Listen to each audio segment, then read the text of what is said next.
Hello!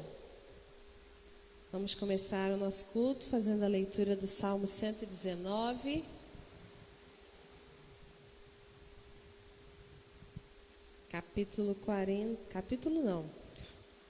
Verso 49 ao 56.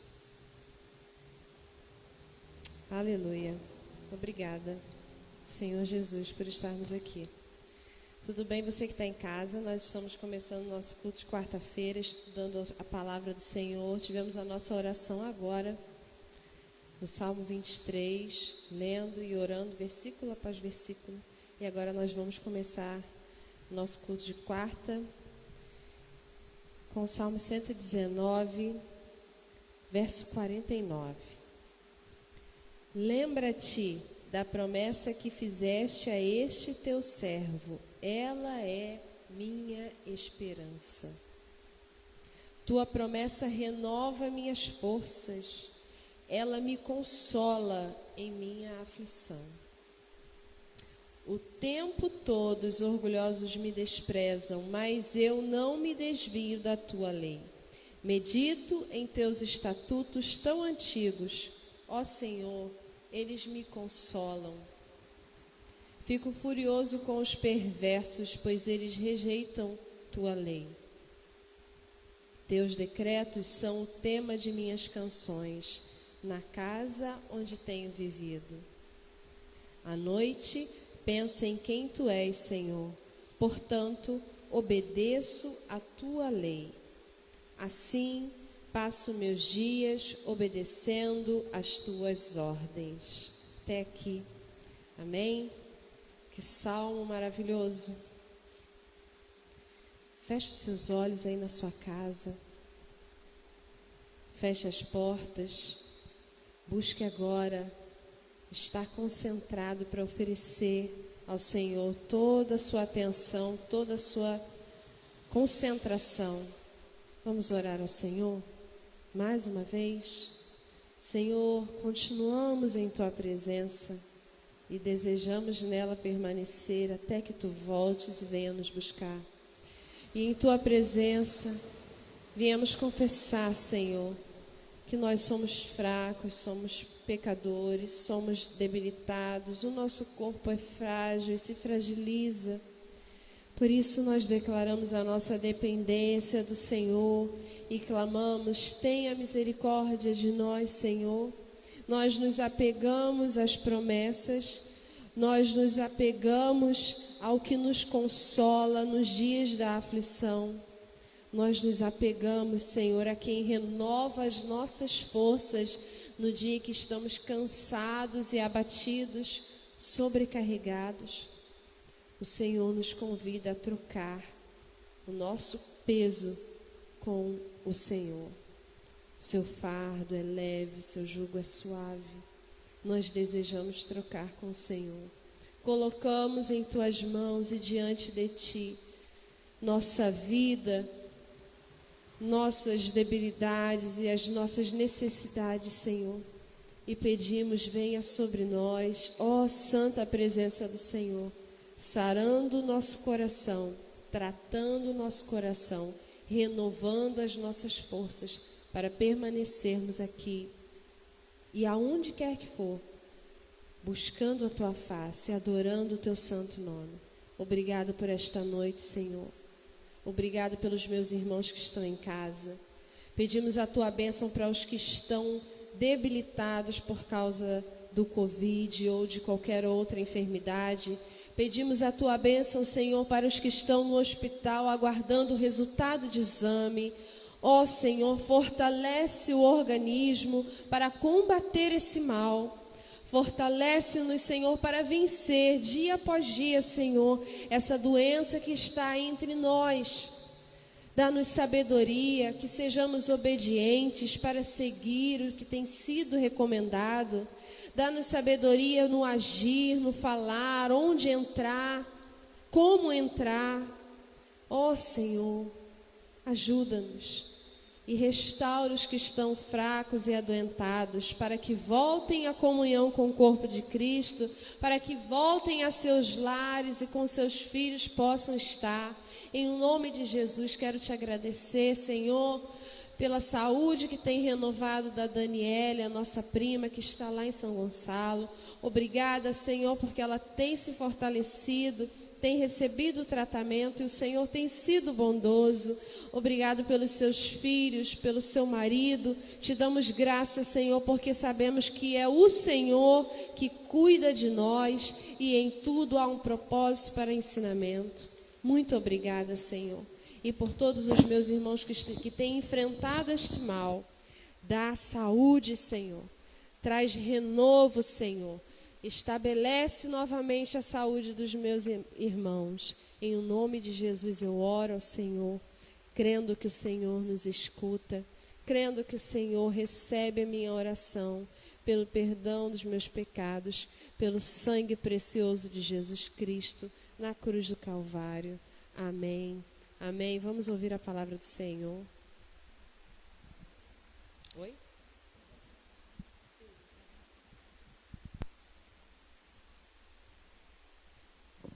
Amém.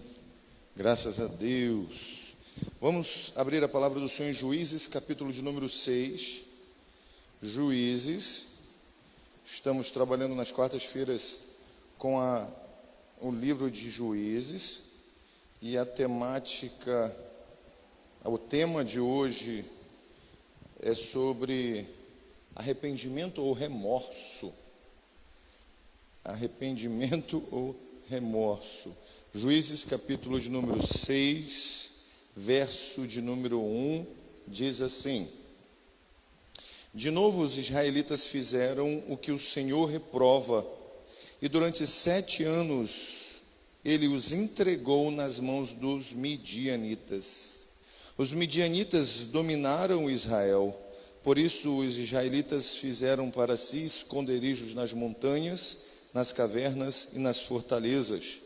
Sempre que os israelitas faziam as suas plantações, os midianitas, os amalequitas e outros povos da região a leste deles as invadiam. Acampavam na terra e destruíam as plantações ao longo de todo o caminho, até Gaza. E não deixavam nada vivo em Israel, nem ovelhas, nem gados, nem jumentos.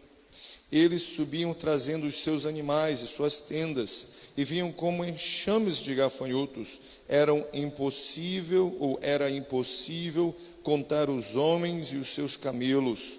Invadiam a terra para devastá-la. Por causa de Midian, Israel empobreceu tanto que os israelitas clamaram por socorro ao Senhor.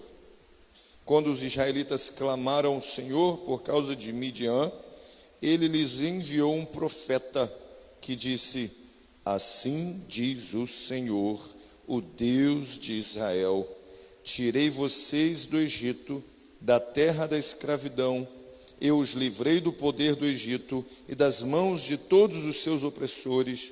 Expulsei-os e dei a vocês a terra deles. E também disse a vocês: Eu sou o Senhor, o seu Deus. Não adorem os deuses dos amorreus, em cuja terra vivem. Mas vocês não me deram ouvidos. Esta é a palavra do Senhor. Oremos. Pai de amor e de graça, que palavra, que riqueza tem a sua palavra.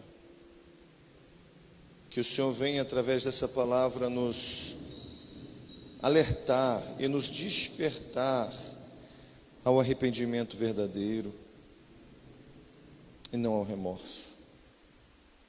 A estarmos atentos a não cairmos nas ciladas do nosso inimigo, mas permanecermos atentos, firmes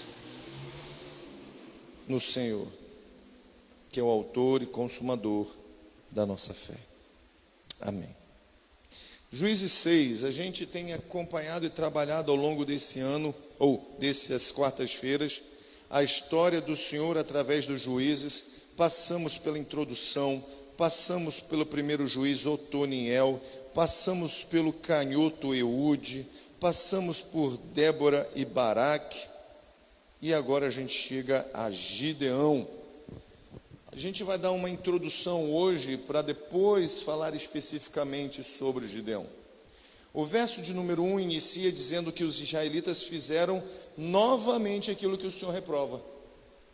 A gente vê o ciclo de pecado de Israel muito latente. Eles vivem em pecado, eles clamam ao Senhor, o Senhor levanta um juiz, o juiz os resgata da mão opressora, eles vivem por um tempo de paz, morre o juiz e eles voltam a fazer o que é ruim, o que é mal aos olhos de Deus. Eles começam a adorar outros deuses, os deuses das nações, que Deus disse: não adorem esses deuses. E agora o pior é que a opressão desse povo é diferente dos outros povos. Estes povos, os midianitas, junto com os amalequitas, eles forçam Israel a abandonar as casas. A gente sabe que a casa, o lugar onde a gente mora, é um lugar de paz, é um lugar de repouso, um lugar de tranquilidade, um lugar onde você encontra segurança. É a nossa casa, é o nosso lar. E a opressão é tão grande que o povo tem que abandonar as suas casas, as suas tendas. Vão para esconderijos em lugares difíceis, como as montanhas, cavernas, fortalezas. E quando diz fortalezas aqui, são lugares de difícil acesso. São tão difícil, o acesso é tão difícil para os inimigos quanto para eles ficarem. O midianita não tinha interesse de pegar Israel e explorar socioeconomicamente. Diferente dos outros povos que exploravam financeiramente, os midianitas tinham uma ideia de pilhar as lavouras, acabar com as lavouras de Israel. A ideia de não poupar vida alguma, seja ovelha ou seja pessoa. Se encontrarmos um israelita, matamos. Se encontrarmos uma ovelha de um israelita, matamos. A gente quer exterminar esse povo da face da terra. A ideia deles é levar os israelitas à fome e levar a desolação para eles. Quando chega esse momento, no verso de número 6, que eles se sentem empobrecidos porque não tem lavoura, porque não tem animais e eles têm que viver escondidos, eles clamam por socorro a Deus. Veja, com Débora e Baraque, eles viveram por muitos e muitos anos de paz.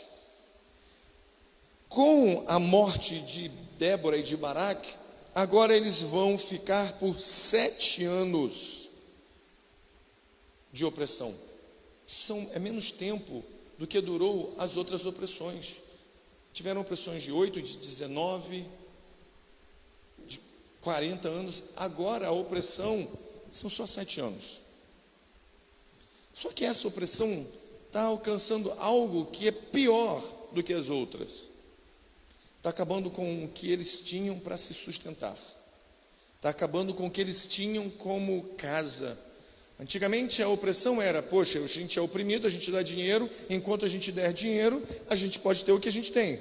Mas dessa vez não tem nem como dar dinheiro, porque eles não pedem dinheiro, e não dá para ter nada, porque eles acabam com tudo. Então eles clamam ao Senhor. Só que, ao invés do Senhor responder, levantando... Dá um copo d'água, vida, você esqueceu. Perdão.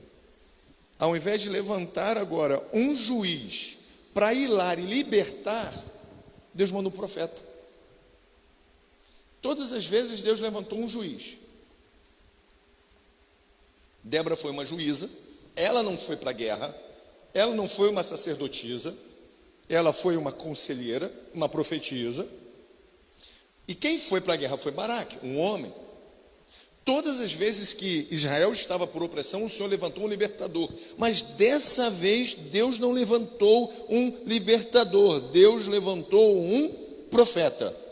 A gente vê isso no verso de número 7, quando os israelitas clamaram ao Senhor por causa de Midian, verso 8, ele lhes enviou um profeta. E a gente precisa ter essa distinção do que é um juiz, um libertador, de um profeta. A gente vai olhar e ver que o último dos juízes, Samuel, ele abraçou os ofícios de juiz, de profeta e de sacerdote. Mas o natural é que um juiz fosse um juiz, um profeta, um sacerdote, um sacerdote. Deus levanta um profeta que não tem nome. Você vê que a importância não é o homem profeta, o importante é a mensagem que esse profeta traz. E esse profeta traz um belo de um sermão. E aqui eu uso num texto realmente quando a gente diz: eu vou dar um sermão no meu filho ou na minha filha hoje, porque ele aprontou. Então eu vou dar um sermão.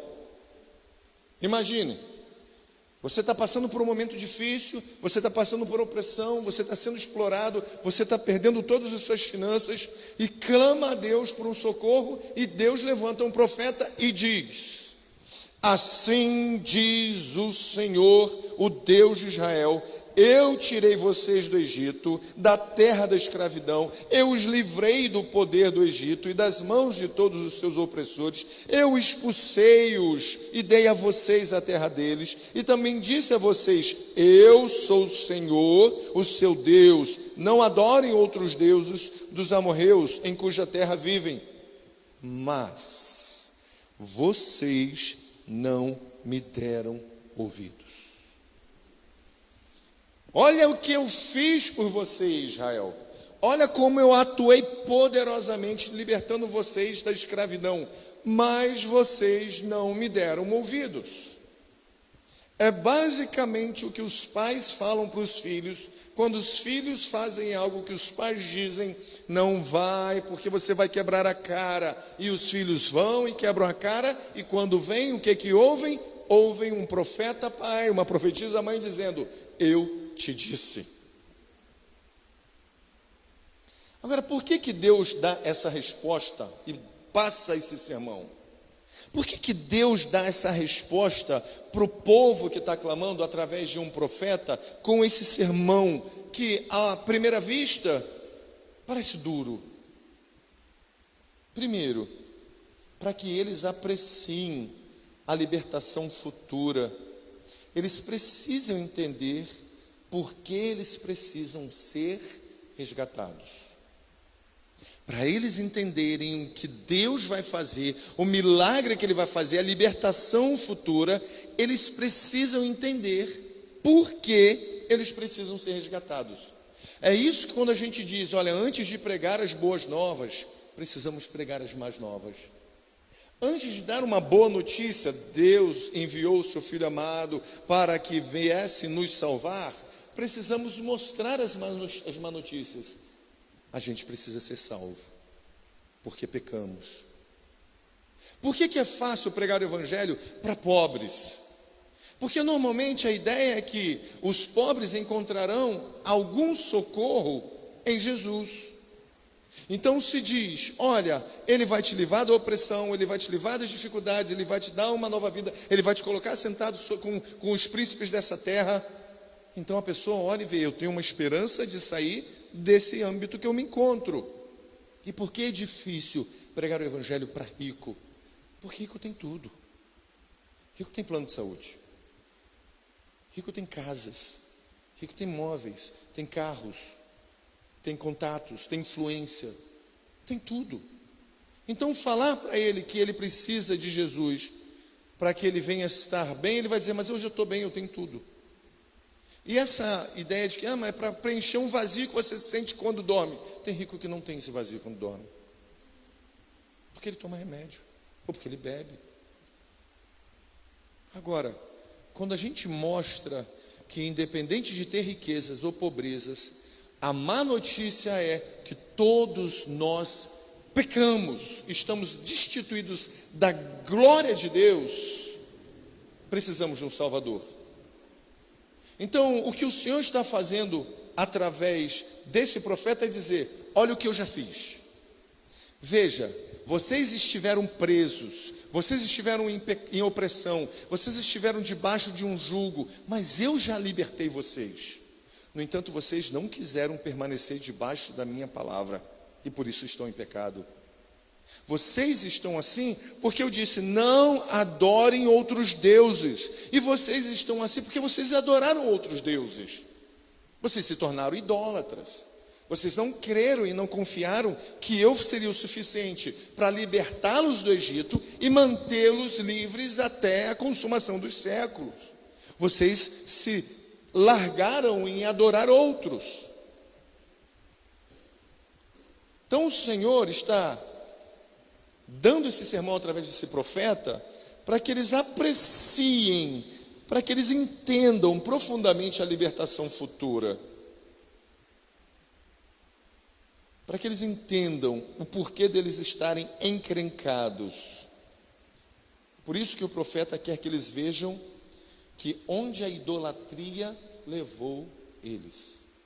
A idolatria sempre vai nos levar a algum lugar. Inicialmente a gente pode achar que é muito legal. Estamos livres, fazemos o que queremos, nos sujeitamos às nossas vontades, aos ídolos que nós cultuamos. Mas posteriormente, como diz Salmo 115, todos os ídolos são cegos, surdos e mudos, e semelhantemente a estes ídolos, aqueles que os adoram, os idolatram, se tornam cegos, mudos e surdos. E é isso que o profeta está advertindo. Vocês se tornaram cegos para Deus, mudos para Deus e calados para o pecado, e por isso estão vivendo em opressão. A essência do sermão de Deus, através desse profeta, é mostrar que eles estão tentando, Deus, está tentando levar o povo dele a um verdadeiro arrependimento. Um verdadeiro arrependimento. Veja, há uma diferença muito grande em arrependimento genuíno e um falso arrependimento. Um falso arrependimento tem a ver com remorso. Arrependimento genuíno tem a ver com transformação. Arrependimento genuíno e remorso têm os mesmos meandros, as mesmas sensações de tristeza, de angústia. Mas o que acontece posteriormente a isso é que vai indicar se é um arrependimento genuíno ou se é um remorso. Então o que Jesus, ou melhor, o que Deus aqui está querendo fazer é levar o povo a lembrar de duas coisas. Primeiro, o que Deus fez, e segundo, o que o povo fez. A mensagem de Deus através desse profeta é levar o povo a lembrar: olha, o que eu fiz, eu sou o Senhor teu Deus que te tirou do cativeiro do Egito. Segundo, vocês não me ouviram, vocês adoraram outros deuses. O que Israel fez foi não dar ouvidos a Deus. Os israelitas, eles demonstram exatamente remorso e não arrependimento. Por que, Everson?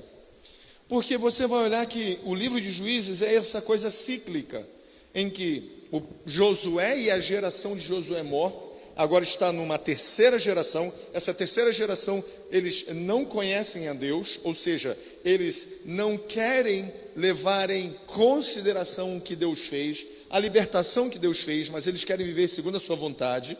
Deus deixa eles entregues à mão de seus opressores, eles vivem debaixo de opressão, então eles clamam a Deus, e Deus levanta Otoniel. Tantos anos de paz, Otoniel morre, o povo se corrompe novamente, começa a adorar outros ídolos, e Deus os leva a viver debaixo da opressão desses povos, e eles começam a clamar a Deus novamente. Deus levanta Eude, há paz, e aí novamente isso acontece. Baraque, já ia falar Barack Obama, Baraque e Débora, depois cai isso de novo, e agora de novo. Ou seja, é repetitivo.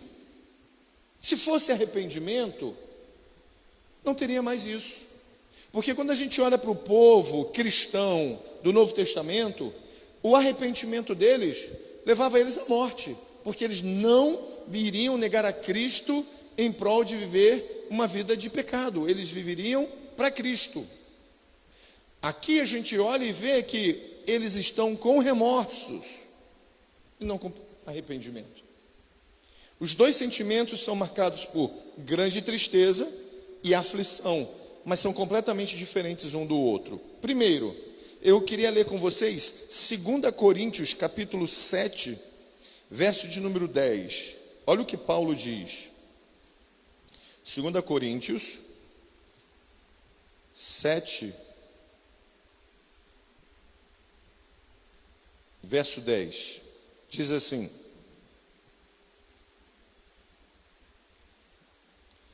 a tristeza, segundo Deus, não produz remorso, mas sim um arrependimento que leva à salvação.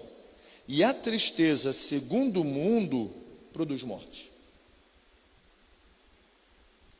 A tristeza, segundo Deus, não produz remorso, mas sim um arrependimento que leva à salvação. E a tristeza, segundo o mundo, produz morte. Quero falar 2 pontos sobre isso. Primeiro, a tristeza ou remorso do mundo, ela não produz mudança verdadeira, só arrependimento genuíno produz. O remorso é a tristeza pelas consequências do pecado, mas não pelo pecado em si. O que seria? Por exemplo, eu tenho um vício com pornografia, e eu oro ao Senhor, clamo ao Senhor para não cair na pornografia, mas fui lá e caí na pornografia. Fui lá e acessei, cliquei, assisti. Depois daquilo ali eu fiquei tão mal, tão triste, me bateu uma agonia, uma tristeza. Por quê? Porque o sentimento que me trouxe foi: caramba, como é que eu vou falar para as pessoas agora sobre santidade? Como é que eu vou pregar? Como é que eu vou me relacionar? Porque eu pequei nessa situação. A minha preocupação é com a consequência, mas não com o pecado em si. Ao invés de eu ter, Senhor, eu caí, eu pequei, que coisa, eu sujei com essa coisa que me faz afastar do Senhor. Não, a minha preocupação é horizontal, não é vertical. A minha preocupação são com as consequências. O que esse pecado pode me trazer de malefício? O que esse pecado pode me trazer de coisas negativas, contrárias, com o próximo, para comigo? Se eu pequei contra Deus, e a consequência disso vai ser que eu vou ser oprimido, eu vou ser perseguido, eu estou mais preocupado com a opressão e com a perseguição do que com o coração de Deus. Então o remorso, na verdade, se preocupa com as consequências. Se não houver consequências, não vai haver tristeza. Imagina o seguinte, vou usar o mesmo exemplo aqui da pornografia. Eu pego a pornografia e assisto. E Elaine chegou na hora que eu estava assistindo e ela viu por trás de mim. É só um exemplo hipotético, deixar bem claro aqui. E ela viu. O que entra na cabeça da minha esposa? Everson é um falso, Everson é um pervertido, o Everson é doente, o Everson se sacia com isso, por isso que não está me procurando, ou é por isso que ele tenta fazer algo que é antibíblico. E aí ela vai vir para mim e descer o sermão. E eu vou ficar mal, é porque, caraca, ela descobriu. A consequência é que ela vai ficar chateada comigo, ela vai virar as costas para mim, ela vai espalhar para os outros, quem sabe? Então eu estou mal é com a consequência. Eu não estou mal, porque ela não descobriu nada, mas Deus viu tudo. O remorso, ele só tem com preocupações por causa das consequências. Porque enquanto não há consequências, enquanto não se descobre, a gente continua fazendo a mesma coisa. Se não existe tristeza pelo pecado ou pelo que o pecado é em si, por ele afligir o coração de Deus e profanar o nosso relacionamento com Deus, então alguma coisa errada está no nosso coração. Porque o pecado deveria, na nossa mentalidade, trazer este peso. Senhor, se eu peco primeiramente, verticalmente. Eu firo o seu coração. Então a minha preocupação deveria ser: eu estou ferindo o seu coração, eu estou machucando o coração de Deus. E aí eu falo de uma forma alegórica: machucar o coração de Deus, porque Deus sabe e vê o que eu já estou fazendo. Então o foco do remorso é horizontal. Passando as consequências, o comportamento ruim ressurge. Se Elaine chega e fala: tá de boa, tranquilo, isso é coisa de homem. Opa! Então, se ela me pegar daqui a pouco, não vai ter problema, porque passou as consequências. Isso foi um remorso, não foi um arrependimento. O coração não fica enjoado com o pecado em si. Então o pecado continua enraizado no coração. Segundo, se a tristeza do mundo gera remorso, o arrependimento afasta todo e qualquer remorso quanto ao pecado. Arthur, homem, sente aí. Por quê? Por que o arrependimento lança fora todo o remorso? Porque o arrependimento genuíno se concentra no único resultado permanente e real do pecado, ou seja, a perda do Senhor. Enquanto o remorso nos faz nos preocupar com o nosso nome, com a nossa moral, com a nossa o que a gente tem na cidade quando a gente tem um nome, sempre me foge essa palavra, reputação. O arrependimento me leva a pensar e a me preocupar em perder o Senhor. Em perder o Senhor. Porque se eu penso no pecado e eu penso que se eu vivo uma vida de pecado, eu me afasto de Deus, eu paro e penso: Senhor, perder o Senhor seria a coisa mais drástica da minha vida. Eu sei que perder um filho, pelos testemunhos que a gente sabe, é a coisa mais traumática para um pai e uma mãe. Mas perder o significado do Senhor em nossa vida, a existência de quem Ele é na nossa vida por causa do pecado, isso ultrapassa totalmente a perda de um filho. Totalmente. Então, quando a gente entende que arrependimento, ele é diferente do remorso, porque o remorso espera que a consequência dele venha a ser passada para que ele possa voltar a praticar os erros, o arrependimento não pensa numa segunda chance. Ele pensa: eu pequei, eu preciso me consertar com o Senhor, eu não posso voltar à prática mais desse pecado, e isso precisa se espaçar no máximo. Vou dar um exemplo. Quantos jovens passam por situações de pecado que são totalmente rotineiras, diárias, mas quando há um arrependimento, esse pecado passa a se espaçar.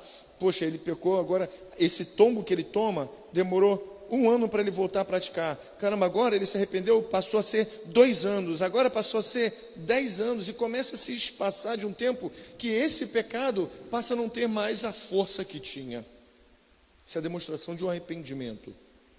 A demonstração de remorso é que caiu hoje, passa um mês, caiu outro, passa um mês, caiu outro, passa um mês, caiu 15 dias de novo, vai, passa outro, vai, é contínuo. O arrependimento nos capacita a algo, a aceitar e deixar para trás o que aconteceu.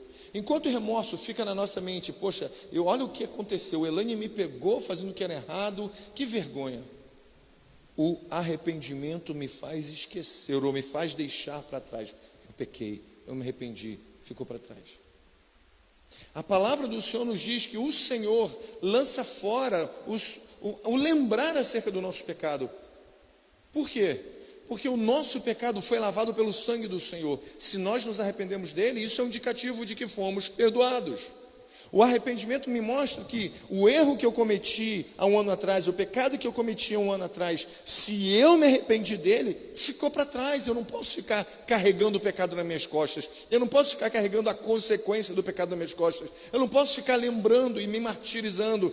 Eu errei nisso.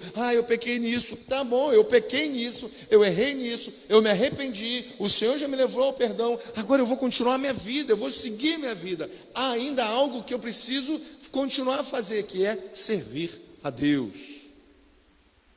É uma coisa muito engraçada com a igreja de forma geral.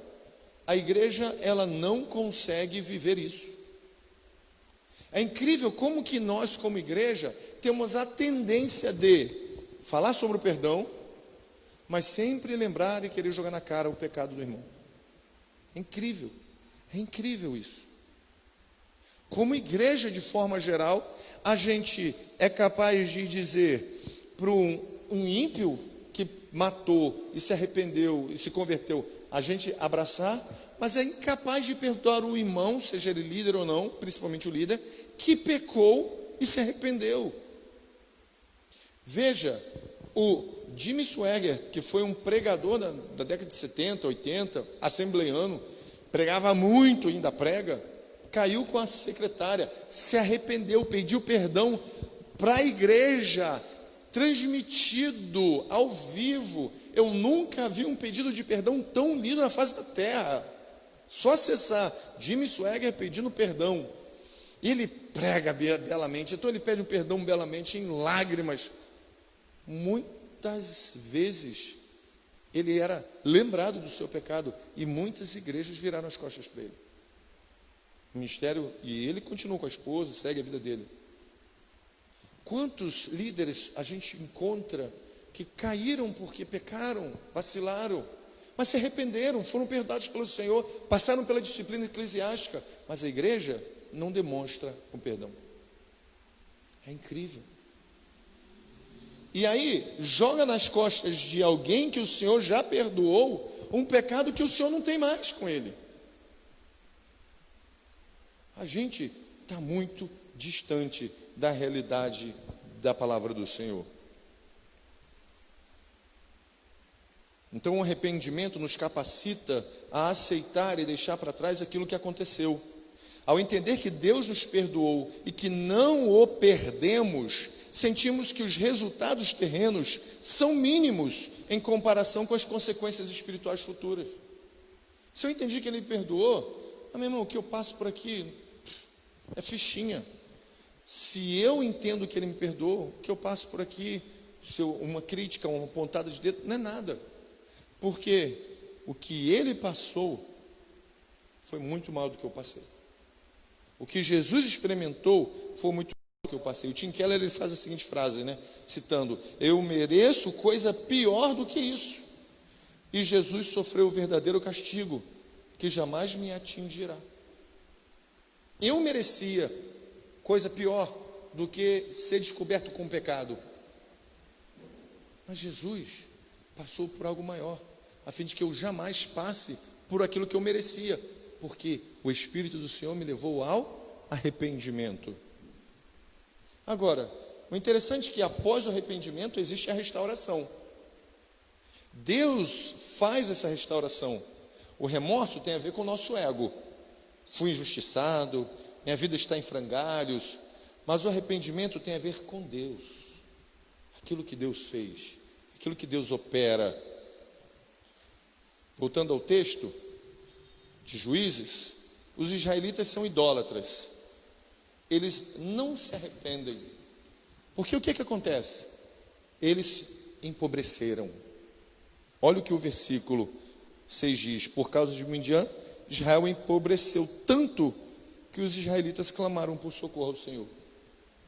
Eles não clamaram ao Senhor porque eles estavam vendo que eles estavam em pecado. Eles clamaram ao Senhor porque eles estavam perdendo alguma coisa. Os israelitas são idólatras e só clamam a Deus quando perdem alguma coisa. Querem receber a restituição, mas eles não estão arrependidos da idolatria. É por isso que Deus envia o profeta, para fazer com que Israel ultrapasse o remorso e chegue-se ao arrependimento. Deus não é mau. Deus está mostrando para eles que o que eles estavam experimentando anteriormente era remorso. Se arrependia, pecava. Era remorso. Se arrependia, pecava. Isso era remorso. E o Senhor quer levá-los ao arrependimento. Se arrependa. Restaurados. Vida com Deus. É por isso que Deus sempre envia a mensagem por meio de um profeta para advertir o povo a entender quem Ele é, o que fazemos e como Ele operará. O que a gente aprende com isso? A gente descobre, e a gente precisa descobrir o que estamos lamentando. Todo mundo lamenta alguma coisa. Durante a quarentena, muitas pessoas lamentaram sobre a questão da falta de dinheiro, sobre a questão de não receber o auxílio emergencial, sobre a questão de ser de esquerda ou ser de direita, pró-Bolsonaro, contra Bolsonaro. Foi uma lamentação coletiva e heterogênea. Agora, a gente precisa descobrir o que a gente está lamentando. A gente está lamentando as consequências do pecado em nossa vida ou o pecado em si? Quando a gente está passando por um momento, e a gente sabe por que do pecado, e por causa das consequências que a gente está passando, a gente está lamentando pelas consequências. Pô, se eu tivesse feito isso, eu não estaria nessa posição, estaria nessa posição, mas porque eu pequei isso, olha o que eu perdi. Ou eu estou lamentando porque eu pequei e isso me fez ferir o coração de Deus. Preciso estar, eu estou lamentando a perda da alegria que o ídolo me ofereceu, ou o estrago causado ao meu relacionamento com Deus? O que eu estou lamentando? Porque às vezes eu estou lamentando a perda de um emprego, ou a redução de um salário, porque eu estava confiando que aquele salário me daria uma condição melhor. E aí eu peco porque eu murmuro, e ao invés de pensar que o meu relacionamento com o Senhor é independente do meu salário.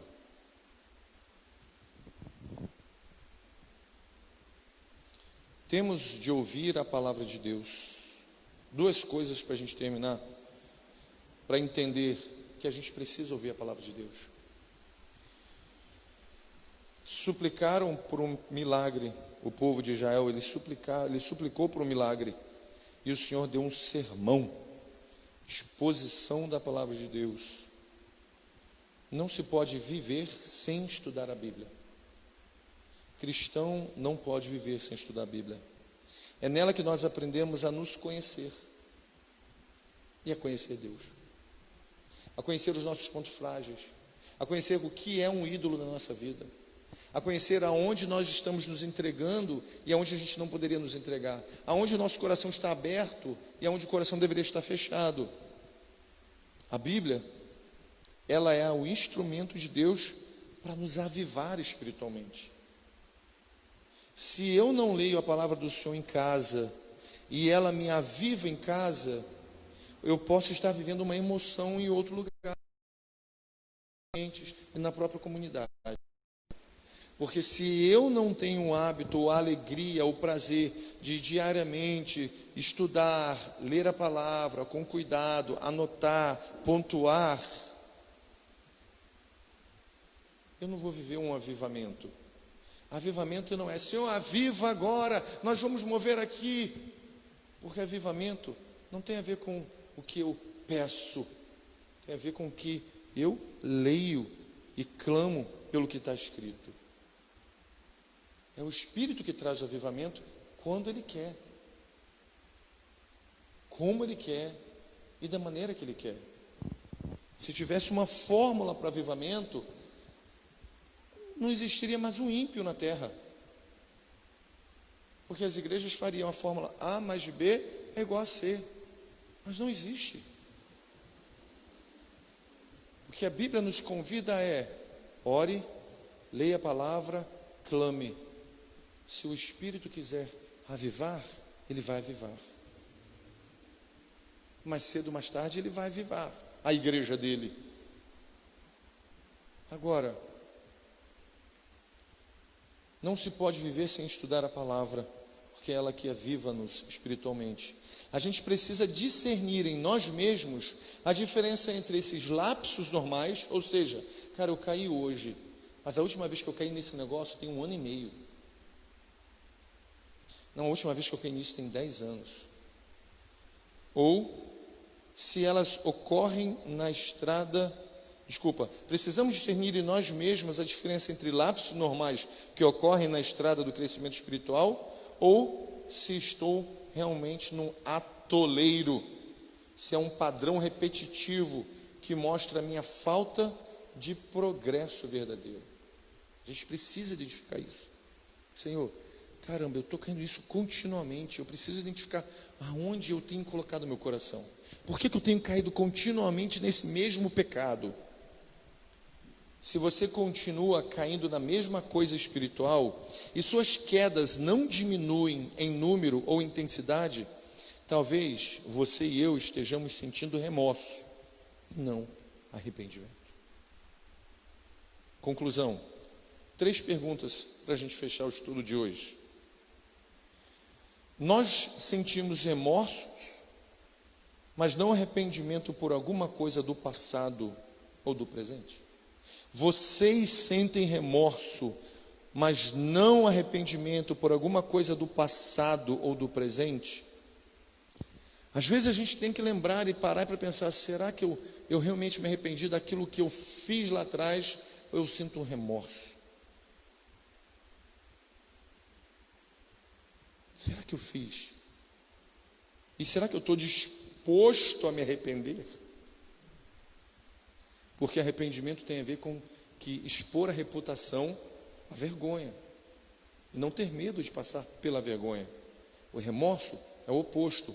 Tem medo de expor a reputação porque sabe que vai ferir o seu eu. Segunda pergunta. Existe alguma área da vida em que você clama por socorro, quando na verdade Deus quer que, antes de tudo, você ouça um sermão dele?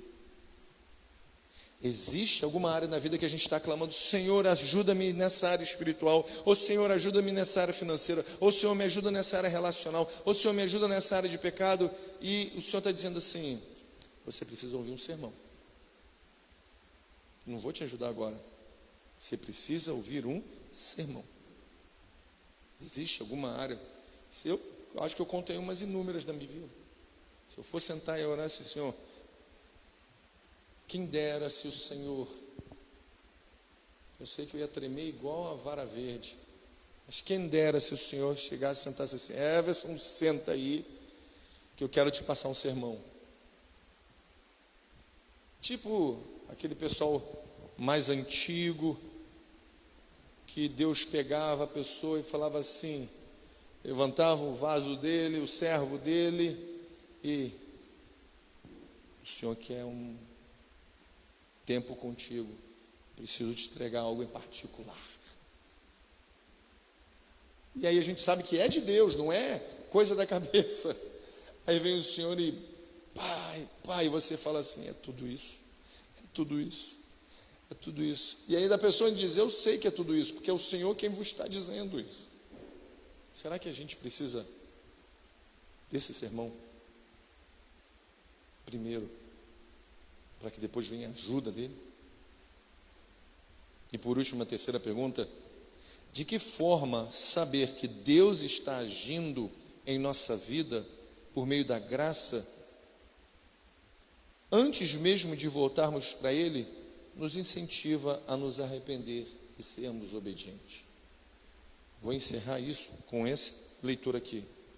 Então, um anjo do Senhor veio e sentou-se sobre a grande árvore de Ofra, que pertencia ao Abiezrita Joás. Gideão, filho de Joás, estava malhando trigo num tanque de prensar uvas para escondê-lo dos midianitas. Então o anjo do Senhor apareceu a Gideão e lhe disse, o Senhor está com você, poderoso guerreiro. Enquanto o Senhor estava falando com Gideão, o profeta havia falado para o povo. Deus dá um sermão para o povo, mas graciosamente já está providenciando um libertador. Isso é graça. Precisamos entender que quando o Senhor quer nos dar um sermão, Ele já está providenciando uma libertação, uma salvação em uma área da vida, o resgate, um socorro. Porque o Senhor não é moralista, o Senhor é gracioso. Então a gente precisa compreender isso, que todas as vezes que Ele age de maneira poderosa, nos trazendo uma palavra dura, Ele age de maneira graciosa, simultaneamente, preparando-nos a salvação. Vamos orar. Senhor, obrigado pela Tua palavra, pelo breve estudo de hoje, que a gente possa hoje meditar, e nesse momento meditar um pouco. Eu tenho me arrependido de verdade? Ou eu tenho tido remorso?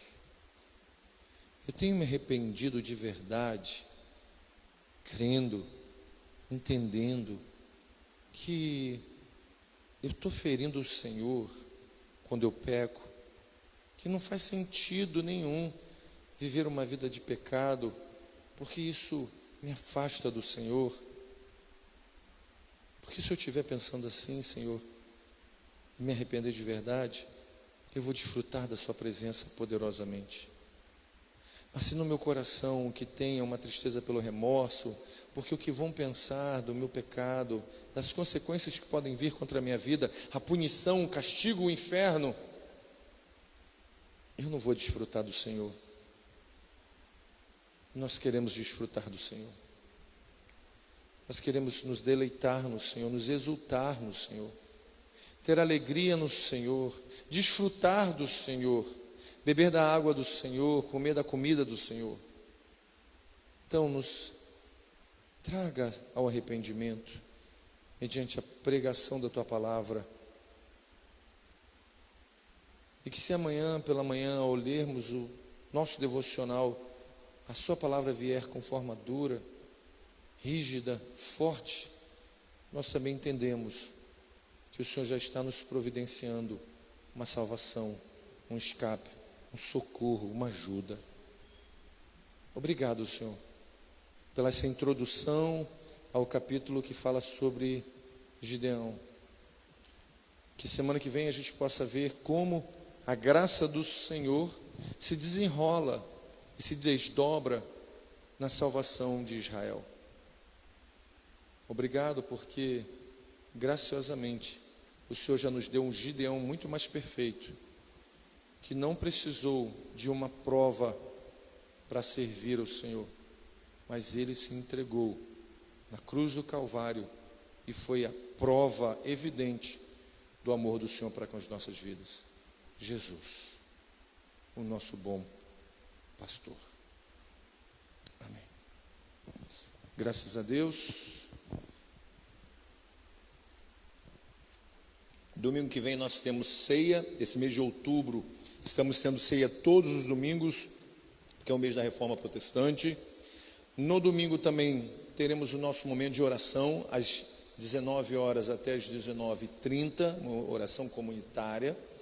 Teremos também na segunda-feira, segunda e terça, na segunda o pastor Léo e na terça o pastor Ageu, às 20 horas, na transmissão da live Vocacionados, onde a gente vai estar trabalhando sobre a vocação, como a vocação deles foi despertada, o processo de plantar igreja, de estar no processo do chamado pastoral.